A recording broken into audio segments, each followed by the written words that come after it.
नमस्कार दोस्तों। आज का हमारा पहला प्रश्न फाइंड द मिसिंग नंबर के पैटर्न के आधार पर है, जिसमें हमसे क्वेश्चन मार्क के स्थान पे आने वाली संख्या का मान ज्ञात करने के लिए कहा गया है। हमसे कहा गया है कि उस विकल्प का चयन हमने जो करना है जिसमें तीसरी संख्या से जो तीसरी संख्या से उसी प्रकार संबंधित है जैसे दूसरी संख्या पहली संख्या से, मतलब ये संख्या पहली संख्या से संबंधित है और छठी संख्या पांचवी संख्या से संबंधित है। उस उसी इनका जो आपस में रिलेशन है, उसी रिलेशन को स्टडी करके हमको क्वेश्चन मार्क के स्थान पे आने वाली संख्या का मान ज्ञात करना है। तो आइए शुरू करते हैं। अब इसमें हमसे ये कहा गया है, पहले जो पेयर है, पहला जो युग्म है, हम उस युग्म को स्टडी करते हैं। उसमें दिया गया है हमें 78 और 78 के सामने दिया गया हुआ है 117, 78 अनुपात 117। अब इसको अगर हम गौर से देखें तो हम ये समझते हैं कि 78 13 के पहाड़े में आता है। 13 गुणित 6 लिख सकते हैं इसको, 13 छंग 78। और इसको 117 को हम कैसे लिख सकते हैं? 13 गुणित 9, 13 नमा की 177, मतलब 13 के पहाड़े में ये 13 का पहाड़ा 6 बार किया और ये 13 का पहाड़ा 9 बार किया, मतलब 13 में 6 का गुणा किया, 13 में 9 का गुणा किया। देखते हैं पांचवी और छठी संख्या में भी ऐसा ही कुछ हो रहा है क्या। पांचवी और छठी संख्या में हमसे कहा गया है 108 और उसके सामने हमें अनुपात में दिया हुआ है 162। तो अगर हम 18 का पहाड़ा बोले तो 18 गुणित 6 करने पे हमें 108 मिलता है और 18 गुणित 9 करने पे 162 मिलता है। यही लॉजिक यहाँ पे लग रहा है। तो 13 गुणित 6, 13 गुणित 9, यहाँ पे 18 गुणित 6 और 18 गुणित 9। अब जो क्वेश्चन बीच में हमको दिया हुआ है, वहाँ पे दिया हुआ है 90 अनुपात क्वेश्चन मार्क। 90 को हम अगर 6 के पहाड़े 6 से भाग दें तो ये 15 में जाता है, 15 बार जाता है। मतलब इसको हम कैसे लिख सकते हैं? 15 गुणित 6। तो अगर 15 गुणित 6 इधर है तो यहाँ पे क्या हो जाएगा? 15 गुणित 9, मतलब 135। तो कैसा लॉजिक बनेगा ये? 13 गुणित 6 अनुपात 13 गुणित 9, फिर 15 गुणित 6 अनुपात 15 गुणित 9, फिर 18 गुणित 6 अनुपात 18 गुणित 9। इस प्रकार से ये श्रृंखला बन रही है। तो हमारा सही उत्तर हो जाएगा ऑप्शन नंबर 3, 135। आइए बढ़ते हैं अगले प्रश्न की ओर। अगला प्रश्न में हमें फिर से क्वेश्चन मार्क के स्थान पे आने वाली संख्या का मान ज्ञात करना है, जिसमें हमें कुछ अंग्रेजी के अल्फ़ाबेट्स वर्गमूल के अंदर दिए हुए हैं। तो सबसे पहला हमारे पास दिया हुआ है उन्होंने वर्गमूल AFI बराबर M। इसको हल करने से पहले हम सब ये जानते हैं कि जो अंग्रेजी वर्णमाला होती है, अंग्रेजी वर्णमाला में प्रत्येक लेटर का एक प्लेस वैल्यू होती है। किस प्रकार प्लेस वैल्यू होती है? टोटल अंग्रेजी वर्णमाला में ABCDE, इसी प्रकार XYZ 26 लेटर होते हैं। ए पहले स्थान पे आता है तो ए की 1 प्लेस वैल्यू होती है, बी की 2 होती है, सी की 3 होती है, डी की 4, ई की 5 और इसी प्रकार एक्स 24, वाई 25 और जेड 26।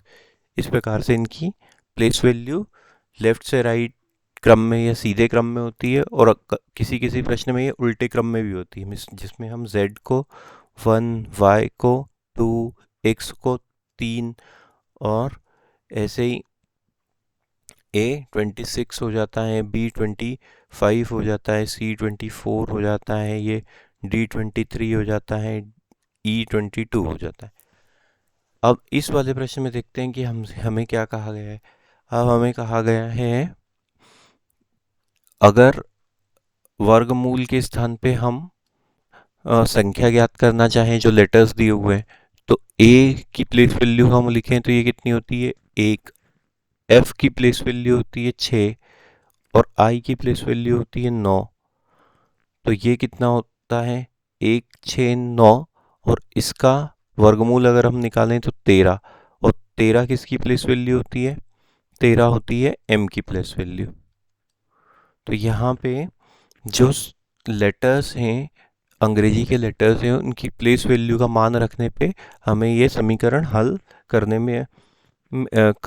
में सफलता मिलती है।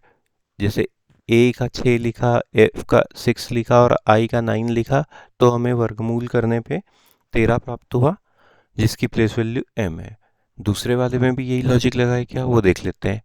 दूसरे वाले में हमें कहा गया है ए डबल डी बराबर एल। एल की प्लेस वैल्यू क्या होती है, एल की प्लेस वैल्यू होती है 12 और हम जानते हैं 12 किसका वर्गमूल होता है, 12 होता है 144 का वर्गमूल। तो ए की प्लेस वैल्यू हो गई 1, डी की हो गई 4 और यहाँ पे डी की हो गई 4। तो यही लॉजिक यहाँ पे भी लगा हुआ है। अब हमसे क्या कहा गया है, हमसे कहा गया है वर्गमूल ए बी ए का मान ज्ञात करना। तो ए की प्लेस वैल्यू कितनी होती है 1, बी की कितनी होती है 2 और ए की फिर से कितनी होती है 1, 1 2 1, 121 का वर्गमूल क्या होता है 11। तो 11 की प्लेस वैल्यू क्या होती है अंग्रेजी की वर्णमाला में, अंग्रेजी की वर्णमाला में होती है 11 की प्लेस वैल्यू के बराबर, KLMNO। इस प्रकार से श्रृंखला आगे बढ़ती। तो 11 की प्लेस वैल्यू होती के, तो यहाँ पे क्या हो जाएगा वर्गमूल ए बी ए बराबर के। प्रश्न का सही उत्तर हो जाएगा ऑप्शन नंबर 4। आइए बढ़ते हैं अगले प्रश्न की ओर। अगले प्रश्न में हमसे एक मैथमेटिकल एबिलिटी का प्रश्न है जिसमें हमसे कहा गया है यदि प्लस का अर्थ है घटाना, माइनस का अर्थ है गुणा, भाग देने का अर्थ जोड़ना और गुणे का अर्थ भाग है, तो इस समीकरण को हमको हल करना है। हमसे क्या कहा गया है, हमको दिया हुआ है प्लस का मतलब है घटाना, ठीक है, प्लस के साइन की जगह हमें माइनस रखना है। माइनस का अर्थ है गुणा करना, माइनस का अर्थ है ये गुणा करना। भाग देने का अर्थ है जोड़ना, मतलब प्लस का साइन। और गुणा करने का अर्थ है भाग। तो ये समीकरण कैसे हल किया जा सकता है, इस समीकरण में हमें क्या कहा गया है, हमें कहा गया है 15 माइनस 3 धन 10 गुणित 5 भागित 5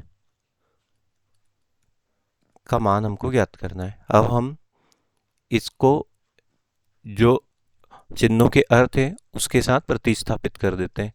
तो यहाँ पे दिया हुआ है 15, माइनस का अर्थ क्या है, माइनस का अर्थ है यहाँ पे गुणा करना, तो 15 माइनस की जगह हम गुणा का चिन्ह लगाएंगे, फिर हो जाता है 3 प्लस, प्लस का अर्थ है माइनस करना, तो यहाँ पे माइनस का चिन्ह लगाया, फिर हो जाता है 10, फिर है गुणे का चिन्ह, गुणे के चिन्ह को हम भाग से प्रतिस्थापित करेंगे, वो फिर है भाग का चिन्ह, तो भाग के चिन्ह को हम जोड़ने से प्रतिस्थापित करेंगे। अब देखते हैं हमको क्या मिलता है। तो अब हमें सबसे पहले यहाँ पे बॉडमेस रूल लगाना पड़ेगा। हम जानते हैं बॉडमेस रूल क्या होता है, BODMAS, बी से ब्रैकेट, ओ से ऑफ, डी से डिवाइड करना, एम से मल्टीप्लाई करना, ए से ऐड करना और एस से सब्ट्रैक्ट करना। सबसे पहले अगर कोई बहुत बड़ा समीकरण दिया हो तो हमें क्या करना चाहिए, उसमें अगर कोई ब्रैकेट है, कोई कोष्टक है, तो उसको हल करना चाहिए। फिर ऑफ मतलब ऑफ या का लिखा हो तो उन संख्याओं का गुणा करना चाहिए। डी मतलब पहले डिवाइड करना चाहिए। एम मतलब पहले मल्टीप्लाई करना, उसके बाद मल्टीप्लाई करना चाहिए।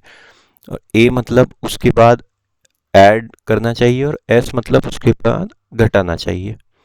तो हमसे क्या कहा गया है, पहले हम देखें तो यहाँ पे भाग ब्रैकेट नहीं है, ऑफ नहीं है, सबसे पहले अब हमको क्या करना पड़ेगा, डी करना पड़ेगा। तो डी मतलब डिवाइड करना।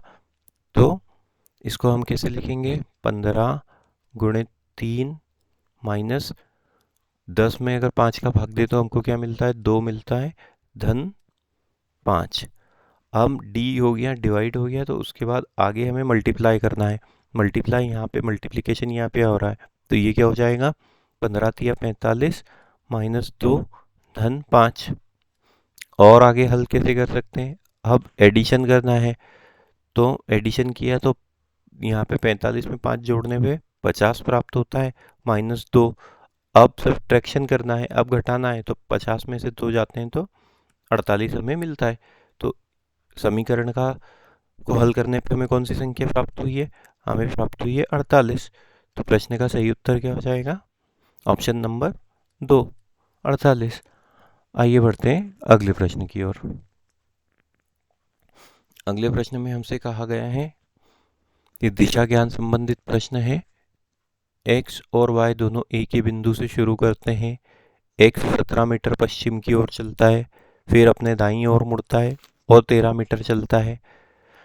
उसी समय y 9 मीटर उत्तर की ओर चलता है, फिर पूर्व की ओर मुड़ता है और 7 मीटर चलता है, फिर अपने बाईं ओर मुड़ता है और 4 मीटर चलता है। x की स्थिति के संबंध में y अब कहाँ है, ये हमको ज्ञात करना है।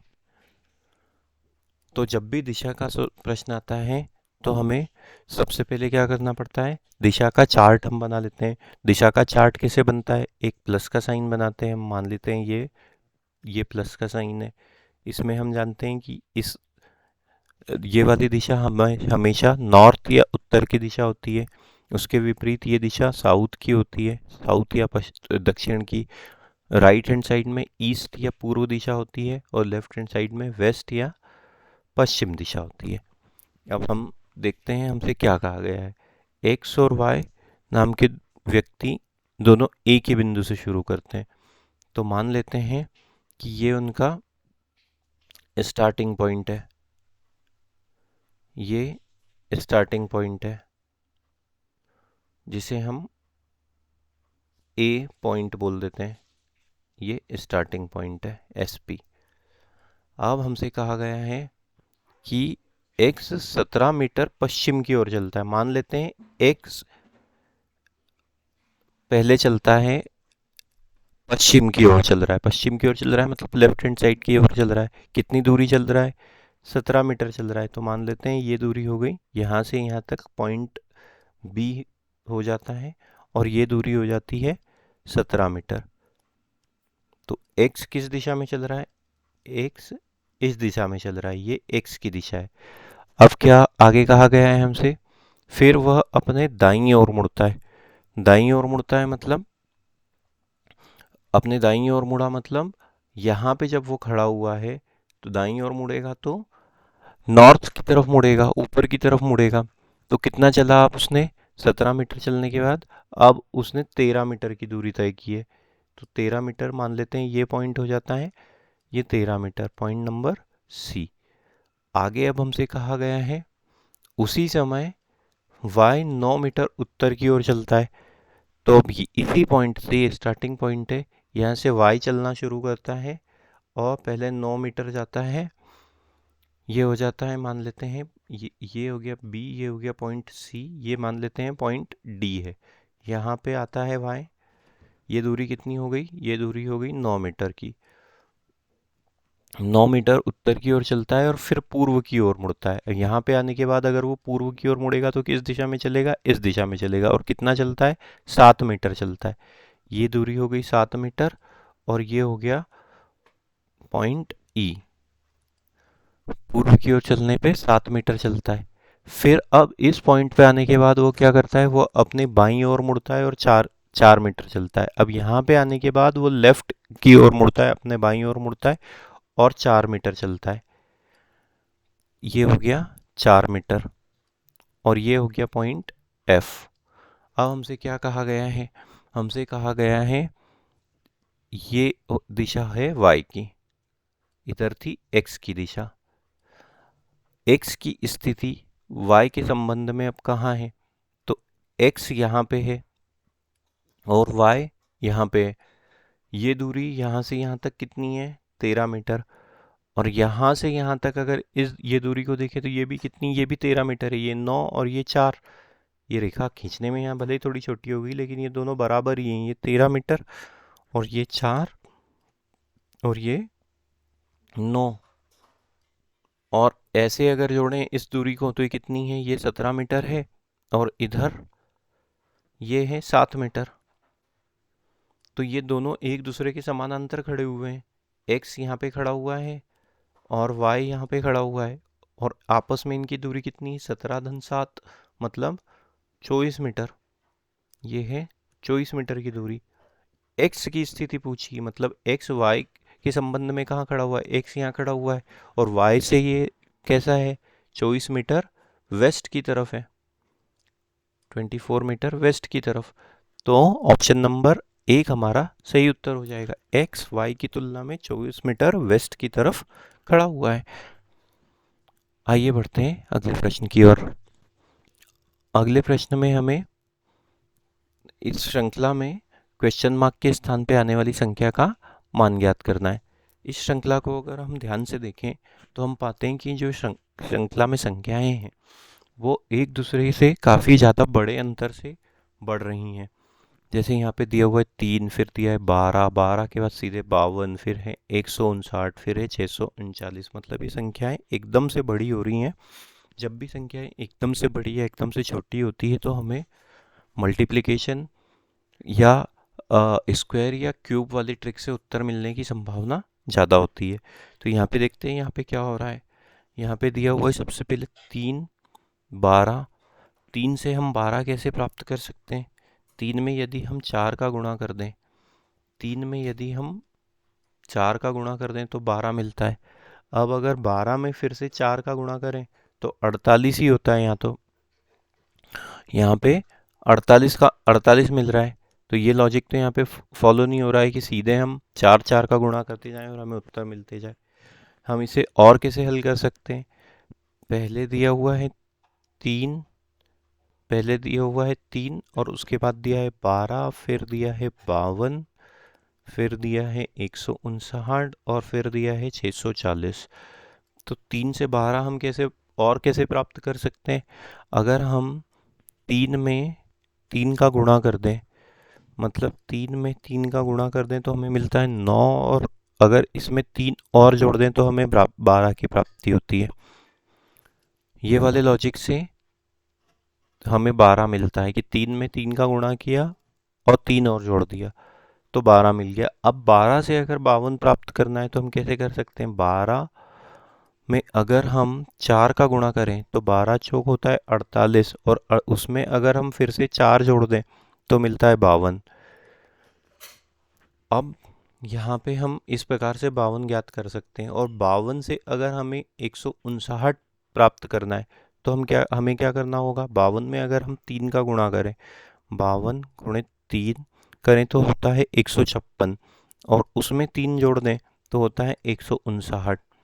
तो यहाँ पे कैसा लॉजिक चल रहा है, पहली से दूसरी संख्या ज्ञात करने में पहली संख्या में 3 का गुणा और 3 का जोड़ करना पड़ रहा है और तीसरी संख्या में भी ये लॉजिक लग रहा है कि अगली संख्या प्राप्त करने के लिए आपको उसमें 3 का गुणा और 3 का जोड़ करना पड़ रहा है और यहाँ पे दूसरी संख्या में 4 का गुणा और 4 का जोड़ करना पड़ रहा है।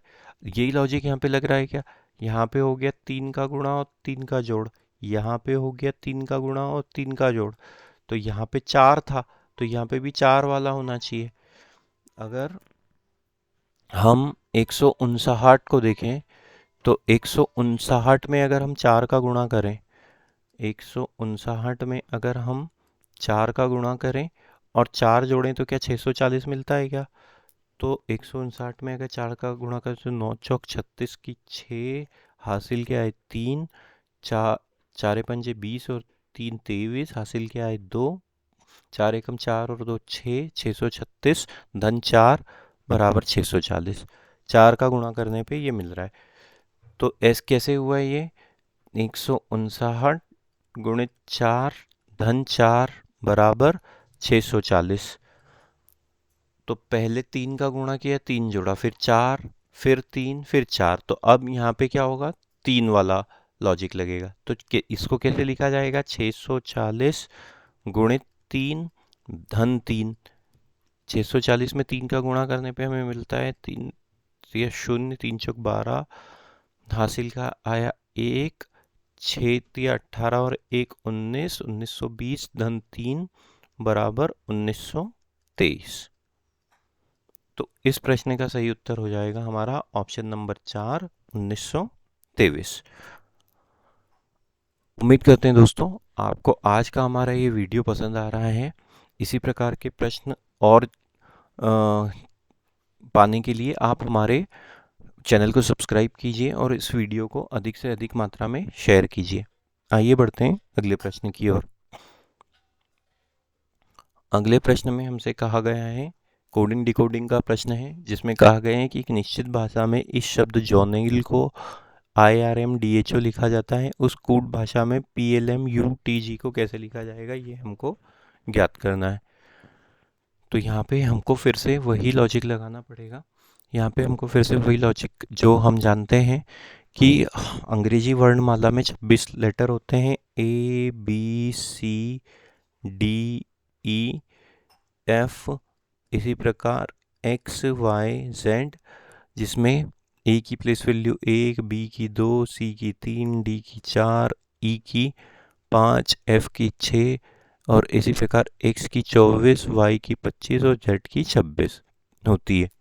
अब हमसे यहाँ पे क्या कहा गया है, पहला शब्द जो हमको दिया गया है उसमें क्या कहा गया है, जॉनेल, यहाँ पे दिया हुआ है JONAIL।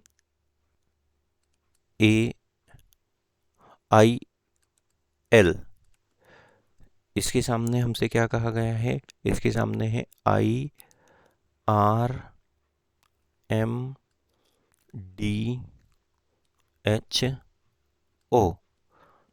तो ये जे से आई अगर हमको लाना हो तो हम जानते हैं ये कैसे होता है, पहले आई आता है फिर जे आता है।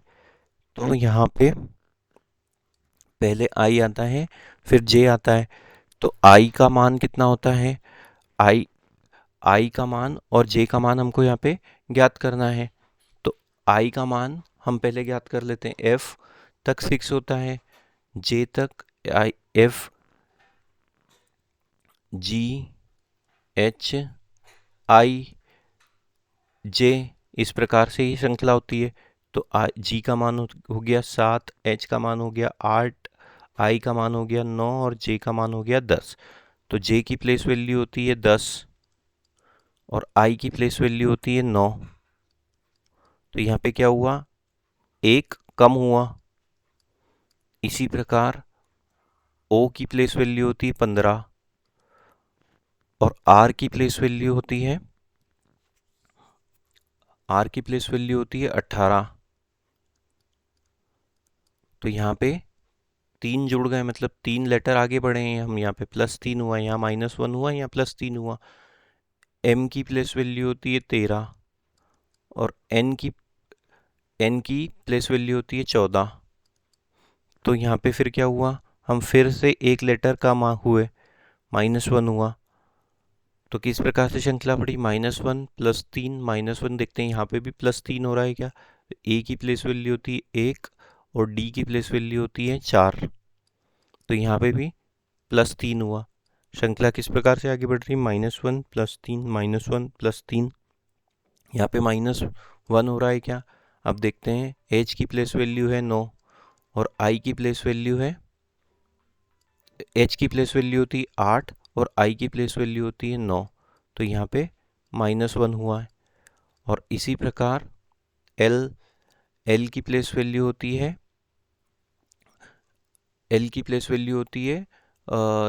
जैसे पहले ओ की प्लेस वैल्यू होती है 15, तो एल की प्लेस वैल्यू है हम जानते हैं 12।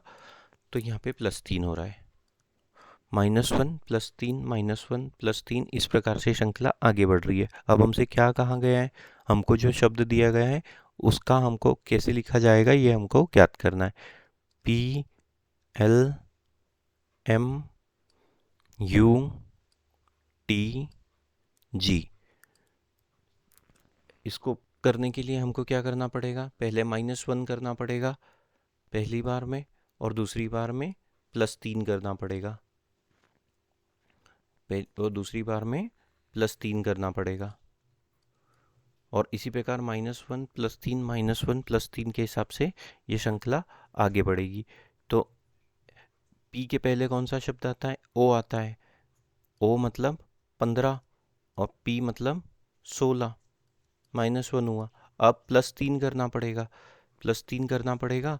तो L के बाद अगर 3 लेटर हम जोड़ें तो कौन कौन से आते हैं, L के बाद आता है +3 करने पे L का प्लेस वैल्यू है 12, और इसकी +3 करने पे LMNO आता है। तो O फिर से लिखेंगे हम यहाँ पे, तो O मतलब ये 15, L 12, O 15। इसी प्रकार M के बाद हमें -1 करना पड़ेगा, तो L इसके पहले क्या आता है ये हम जानते हैं, M की प्लेस वैल्यू होती है 13, तो 12 की प्लेस वैल्यू किसकी होती है, L की होती है। तो OOL इस प्रकार से ये आगे बढ़ रहा है। अब उसके बाद दिया है हमें U में अब हम ये -1 +3, ये -1 हुआ, अब ये हो जाएगा +3। तो U में अगर 3 जोड़ें, U के तीसरे स्थान पे कौन सा शब्द आता है, URSTUVWX। तो X मतलब 24वें स्थान पे ये आता है, और U कौन से स्थान पे हो जाएगा, इसमें अगर हमने +3 किया है तो U 21वें नंबर पे हो जाएगा। इसी प्रकार T 20वें नंबर पे होता है। अब यहाँ पे -1 करेंगे तो यहाँ पे क्या हो जाएगा, -1 करने पे 19 प्राप्त होगा। 19 किसकी प्लेस वैल्यू है, R की, तो OOLXR, ये -1 हुआ। अब इसी प्रकार GHIJK होता है, 3 +3 करने पे IJK होता है, G बराबर 7, G बराबर यहाँ पे 7 दिया हुआ है। तो इस प्रश्न का सही उत्तर क्या हो जाएगा, OOLXRK। ऑप्शन नंबर 4 हमारा सही उत्तर हो जाएगा। आइए बढ़ते हैं अगले प्रश्न की ओर।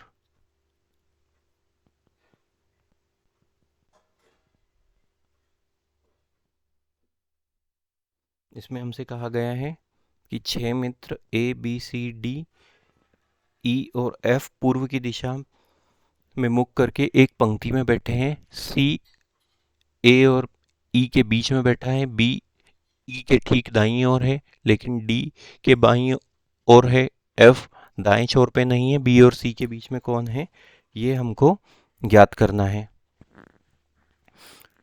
तो अब इस प्रश्न के को हल करने के लिए हमसे कहा गया है कि पूर्व की दिशा में, पूर्व की दिशा किधर होती है, हम जानते हैं इस दिशा में पूर्व की दिशा होती है।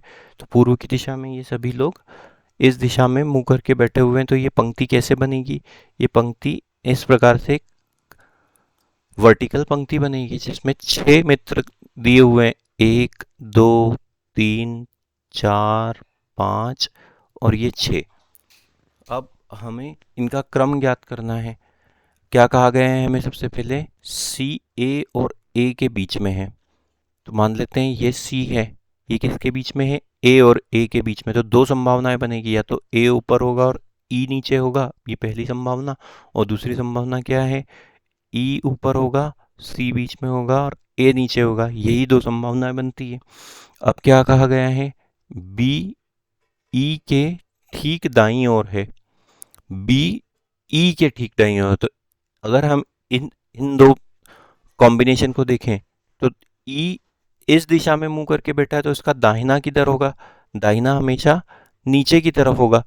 तो E के दाहिने और इस वाले कॉम्बिनेशन में तो C आ रहा है, तो यहाँ पे तो हो नहीं सकता, मतलब ये वाला कॉम्बिनेशन हमारा नहीं है। कॉम्बिनेशन कौन सा है, ये वाला है। यहाँ पे यही वाला चलेगा क्योंकि E के दाहिने स्थान पे यहीं पे जगह खाली है। तो यहाँ पे कौन बैठा हुआ है, B बैठा हुआ है। B E के ठीक दाईं ओर है लेकिन D के बाईं ओर है। तो अब यहाँ पे अगर B के दाई E के दाहिनी ओर B हो गया, और D के बाईं ओर अगर मान लो यहाँ पे D बैठा हुआ है तो उसका लेफ्ट हैंड साइड इधर हो जाएगा, तो ये B यहाँ पे बैठा हुआ है। तो इस प्रकार से ये 5 मित्रों की जगह तो हमने डिसाइड कर ली। अब आगे हमसे क्या कहा गया है, एफ दाएं छोर पे नहीं है। अब इस श्रृंखला का दायां और बायां छोर कौन सा है, ये वाला हो जाएगा लेफ्ट हैंड साइड, ये लेफ्ट साइड हो जाएगा क्योंकि पूर्व की दिशा की तरफ मुंह करके बैठे हुए हैं, और ये राइट साइड हो जाएगा। तो अब हमसे कहा गया है कि दाएं छोर पे एफ नहीं है, मतलब डी के नीचे अब एफ नहीं है, तो एफ कहाँ पे हो जाएगा, एफ लेफ्ट साइड पे हो जाएगा। तो ये श्रृंखला किस प्रकार से बन रही है, F A C E B D. अब हमसे क्या पूछा गया है, बी और सी के बीच में कौन है, तो सी यहाँ पे है और बी यहाँ पे है, तो इनके बीच में कौन सा लेटर है, इनके बीच में है ई, इन दोनों के बीच में है। ऑप्शन नंबर 3 हमारा सही उत्तर हो जाएगा। आइए बढ़ते हैं अगले प्रश्न की ओर।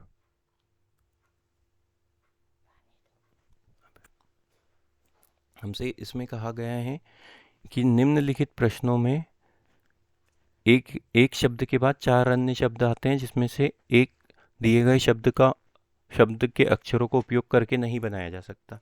हमें क्या कहा गया है कि हमें एक यहाँ पे अंग्रेजी के अल्फ़ाबेट से बना हुआ एक बड़ा शब्द दिया गया हुआ है, और ये हमसे पूछा गया है कि इसके लेटर्स को इस्तेमाल करके ऑप्शंस में से कौन सा शब्द नहीं बनाया जा सकता, ये हमको ज्ञात करना है। तो अब अगर हम इसको ध्यान से देखें तो हमारे पास ये करने का तरीका क्या होता है, हम इसके सभी लेटर्स को मन ही मन में जोर से 2 बार उच्चारित कर लेते हैं ताकि ये हमारी शॉर्ट टर्म के लिए मेमोरी में स्टोर हो जाता है, फिर हम ऑप्शन से हमारा उत्तर ज्ञात कर लेते हैं। तो यहाँ पे हम आइए शुरू करते हैं। CONSTITIUTIONAL। एक बार फिर से, CONSTITIUTIONAL। ऑप्शंस की ओर बढ़ते हैं। पहले ऑप्शन में है CONSULT, ये सभी लेटर अभी हमने उच्चारित किए थे। फिर TUITION,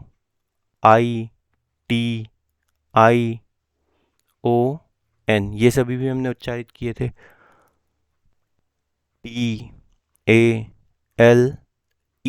हमने नहीं पढ़ा था। तो टैलेंट ऐसा शब्द है जो हम ऊपर वाले लेटर्स का इस्तेमाल करके नहीं बना सकते हैं। देखिए यहाँ पे कहीं पे भी ई दिया भी नहीं है, तो ऑप्शन नंबर 3 हमारा सही उत्तर हो जाएगा। आइए बढ़ते हैं अगले प्रश्न की ओर। अगले प्रश्न में हमसे एक टेबुलर फॉर्म में कुछ संख्याएं दी हुई हैं, कुछ डेटा दिया हुआ है, और क्वेश्चन मार्क के स्थान पे आने वाली संख्या हमको ज्ञात करनी है। यहाँ पे इन संख्याओं को ध्यान से देखने पे हम पाते हैं कि जो थर्ड रो में जो संख्याएं दी हुई हैं वो बाकी की संख्याओं की तुलना में काफ़ी बड़ी है। जैसे यहाँ पे दिया हुआ है 161, और इधर दिया हुआ है पहली रो में 15, फिर दिया हुआ है 8। इसी प्रकार यहाँ पे दिया हुआ है 243, फिर दिया हुआ है 9 और 18। तो जब भी इस प्रकार का कॉम्बिनेशन हो कि संख्याएं काफ़ी ज़्यादा बड़ी है, काफ़ी ज़्यादा छोटी हो, तो हमें डिवीज़न या फिर मल्टीप्लिकेशन या स्क्वायर या क्यूब से हमारा सब आंसर मिलने की संभावना ज़्यादा होती है। तो अगर हम मल्टीप्लाई करें तो यहाँ पे दिया हुआ है 15 और यहाँ पे दिया हुआ है 8, अगर दोनों को मल्टीप्लाई करें तो 120 मिलता है। 120 तो यहाँ पे नहीं दिया हुआ है। इसी प्रकार 18 और 9 का गुणा करने पे 162 मिलता है, यहाँ पे 243 दिया हुआ है। तो मल्टीप्लिकेशन से तो हमें उत्तर नहीं मिल रहा है, हम स्क्वायर वाली ट्रिक लगाते हैं। तो अगर 15 का स्क्वायर हम करें तो हमें मिलता है 15 का वर्ग करने पे मिलता है 225, और इसी प्रकार 8 का अगर वर्ग करें तो मिलता है 64। इन दोनों को अगर हम घटा दें, माइनस कर दें, तो 1 और ये हो जाता है 6 और ये हो जाता है 1। मतलब क्या हुआ कि पहली संख्या का यहाँ पे वर्ग किया, दूसरी संख्या का भी वर्ग किया, दोनों को आपस में घटा दिया तो तीसरी संख्या मिल गई। देखते हैं दूसरे कॉलम में भी यही लॉजिक चल रहा है क्या। दूसरे कॉलम में 18 का वर्ग किया और 9 का वर्ग किया, तो 18 का वर्ग होता है 324 और 9 का वर्ग होता है 81। तो इन दोनों को घटाने पे क्या मिलेगा? इन दोनों को घटाने पे 4 में से 1 गया तो 3 और ये हो जाएगा 12, 12 में से 8 गया तो 4, इधर बचा 2, तो 243। हाँ, यहाँ पे भी यही लॉजिक चल रहा है कि पहली संख्या का वर्ग और दूसरी संख्या का वर्ग दोनों को घटा दिया। तो ये यहाँ पे 432 दिया हुआ है, मतलब पहली संख्या का वर्ग, पहली संख्या मान लेते हैं कौन सी है? क्वेश्चन मार्क है। क्वेश्चन मार्क का वर्ग माइनस 12 का वर्ग बराबर 432। तो क्वेश्चन मार्क का वर्ग बराबर 432 धन 12 का वर्ग मतलब 144। दोनों को जोड़ने पे क्या मिलता है? 4 और 2 6, 4 और 3 7, 4 और 1 5। तो क्वेश्चन मार्क का वर्ग बराबर 576। तो क्वेश्चन मार्क क्या हो जाएगा? 576 का वर्गमूल मतलब कि 24। ऑप्शन नंबर 1 हमारा सही उत्तर हो जाएगा। आइए बढ़ते हैं अगले प्रश्न की ओर। अगले प्रश्न में हमसे कहा गया है, एक पिता की आयु अपने पुत्र की आयु से 3 गुना अधिक है। 8 साल पहले पिता की उम्र अपने बेटे से 5 गुना थी। पुत्र की वर्तमान आयु हमको ज्ञात करनी है। हमसे क्या कहा गया है? पिता की आयु पुत्र की आयु से 3 गुना अधिक है। तो माना पुत्र की आयु x वर्ष है। माना पुत्र की आयु बराबर x वर्ष। तो पिता की आयु कितनी हो जाएगी? पिता की आयु पुत्र की आयु का 3 गुना है, तो पिता की आयु हो जाएगी 3x वर्ष। अब हमसे क्या कहा गया है? 8 साल पहले पिता की उम्र अपने बेटे की उम्र से 5 गुना थी। तो 8 साल पहले पुत्र की आयु कितनी हो जाएगी? 8 वर्ष पूर्व पुत्र की आयु कितनी हो जाएगी? वर्तमान आयु में से हम 8 घटा देंगे, x माइनस 8। और पिता की आयु कितनी हो जाएगी? वर्तमान आयु में से हम 8 घटा देंगे, मतलब 3x माइनस 8। अब इन दोनों की आयु के बीच में 8 वर्ष पहले क्या संबंध था? पिता की आयु अपने बेटे की आयु से 5 गुना थी। तो पिता बराबर बेटे पुत्र पुत्र की आयु गुणित 5। पिता की आयु कितनी थी 8 वर्ष पहले? वो थी 3x माइनस 8। और पुत्र की आयु कितनी थी? x माइनस 8 गुणित 5। बस इस समीकरण को हमको हल करना है, तो x का मान आ जाएगा। तो 3x माइनस 8 बराबर 5x माइनस 40। इसको और आगे हल करें तो x को उधर भेज देते हैं और इस 40 को इधर ले आते हैं, तो ये हो जाएगा 40 माइनस 8 बराबर 5x माइनस 3x। और आगे हल करने पे हो जाता है 2x बराबर 32। तो x बराबर 2 और ये हो जाएगा 16, x बराबर 16। x क्या है? पुत्र की आयु है। तो पुत्र की आयु कितनी हो जाएगी? 16 वर्ष।